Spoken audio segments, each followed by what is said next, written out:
it's Camilla, and today I'm going to be doing my review of Carry On by Rainbow Rowell. So Rainbow Rowell wrote the book about the guy in the fanfiction of her other book, which is so cool.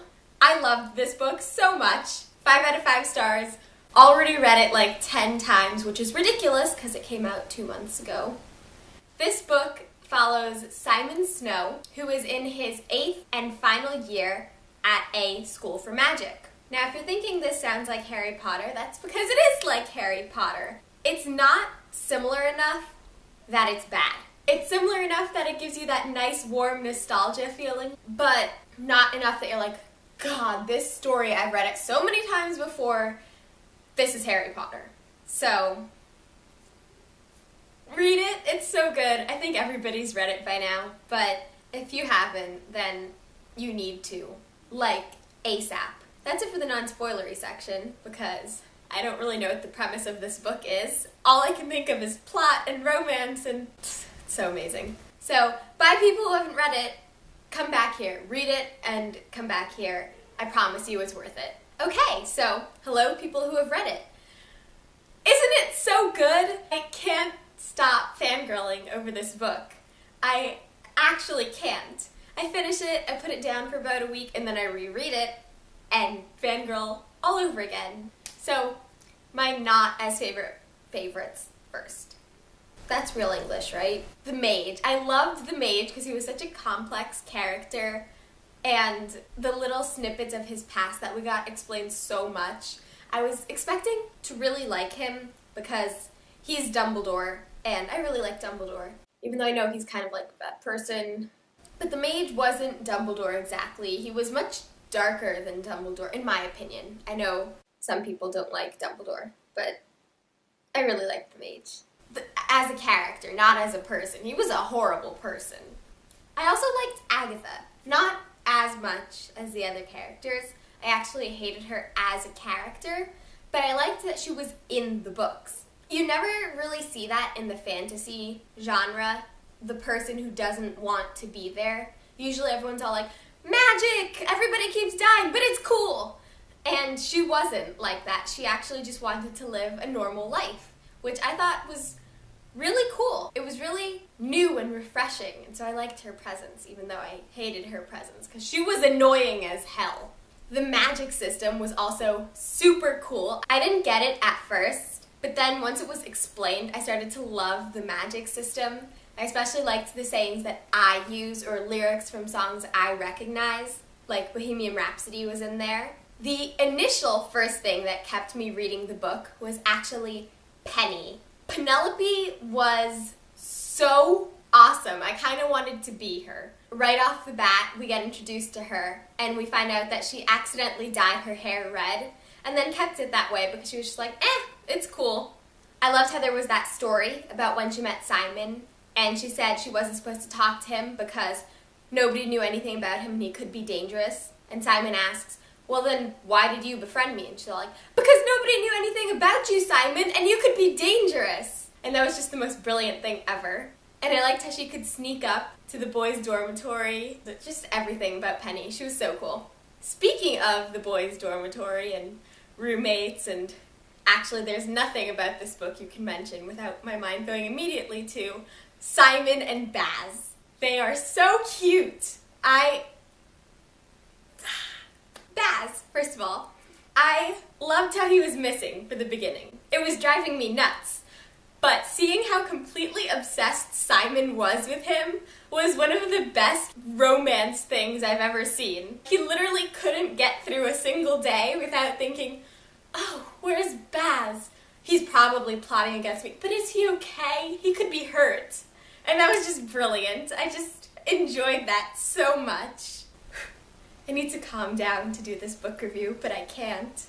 I loved the little flashbacks back to earlier years, and then you see it from Simon's point of view, and he's like, yeah, that time Baz tried to kill me, and you see it from Baz's point of view, and it's like, that one time I was just trying to annoy Simon, but accidentally almost killed him. Let's just let him believe that was on purpose. I loved that Baz was a vampire, but wouldn't admit it, even though it was super obvious. Speaking of Baz, I loved his Aunt Fiona. She was so interesting as a character, and I loved how she wouldn't let him sit in the front seat because the front seat is for people who weren't kidnapped by numpties. What didn't I love about this book? Nothing. The answer is nothing. So now on to Simon/Baz, the ship. I loved when Baz first came to the school and Simon kept standing up and Baz was just like, I'm not the queen, you can sit down, Simon. I loved how they kept getting into fights and how when Baz tried to strangle Simon, Simon was just worried about him breaking the anathema and getting tossed out of school. I loved those very first few chapters from Baz's point of view where you see how completely in love with Simon Snow he is. That chapter ending where he says he's hopelessly in love with Simon Snow, I think I started doing a happy dance. Now, I didn't look up beforehand if she was going to be writing a version where Simon and Baz liked each other or where Simon and Agatha liked each other, because I wanted the surprise reading the book. They are so cute! How could Gemma T. Leslie, the author in Fangirl who originally wrote the series, not have put them together? They are so clearly meant to be.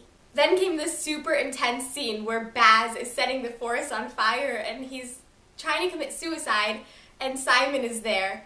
And the points of view start switching back and forth really quickly. And they kiss. And Simon is the one who kisses Baz, which I did not see coming. I'm opening to this part because it was just too good. I loved how Baz was like, that's it. I'm going to have to spell this imbecile away from me. My last deed will be to save Simon Snow's life, and my whole family will be ashamed. I loved their necessary rivalry when neither of them wanted to be enemies. Baz's thoughts on it were especially hilarious. I also loved the really short Simon section during the kiss. It was brilliant. The whole loop thing where it starts out with him being a boy, then a monster, then a villain, then a boy again. It blew my mind. I also really liked the scene up in the stars when they figured out that Simon could give his magic to Baz. Oh my god, I haven't even talked about the humdrum yet. I've been talking about this book for a really long amount of time, and I haven't mentioned the main bad guy yet. The plot twist that Simon was actually the humdrum was insane. The hero usually isn't the villain, too. I loved how he was the chosen one, but he wasn't really. He was, like, created to be the chosen one. He wasn't chosen for anything. And really, he was kind of the bad guy. If he'd never been around, he wouldn't have needed to rescue the world from himself. I loved how the spell that Penny used at the end was Simon Says. I'm going to go out on a limb here and say the only reason Simon Snow is called Simon Snow was so that spell could happen at some point. I mean, why don't all wizards, mages, whatever, name their children Simon? I mean, sure, that would get a little confusing, but everyone would be super powerful all the time. The ending did drive me a little insane, like every Rainbow Rowell book ever. I wanted a better scene when Penny finds out about Simon and Baz. And I also wanted more closure, more happiness.